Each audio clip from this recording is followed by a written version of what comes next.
বন্ধুরা, আজকের বিষয় হলো ভারতীয় সংবিধানের CAG, controller and auditor general. ভারতীয় সংবিধানে ক্যাগের ধারণা নেওয়া হয়েছে ব্রিটেন বা ইউকে সংবিধান থেকে। এটি কেন্দ্রীয় তালিকাভুক্ত বিষয়। সংবিধানের ৫ম অধ্যায়ের ১৪৮ থেকে ১৫১ নং ধারায় ক্যাগ সম্পর্কে বর্ণিত হয়েছে। কোনো প্রার্থীকে ক্যাগ পদে অধিষ্ঠিত হতে হলে তাকে চার্টার অ্যাকাউন্টস বা সিএ পাস করতে হবে এবং কমপক্ষে ১০ বছর অর্থনৈতিক বিভাগে কাজ করে থাকতে হবে।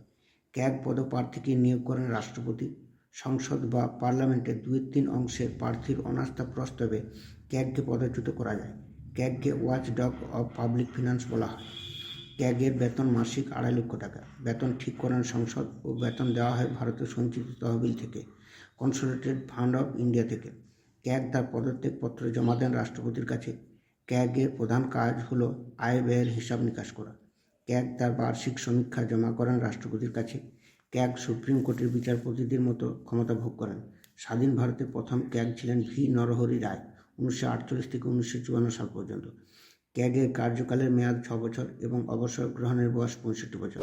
বর্তমানে ক্যাগ পদে রয়েছেন অন্ধ্রু সঞ্জয় মূর্তি, ইনি ১৫তম। এটাই ছিল ক্যাগ সম্পর্কে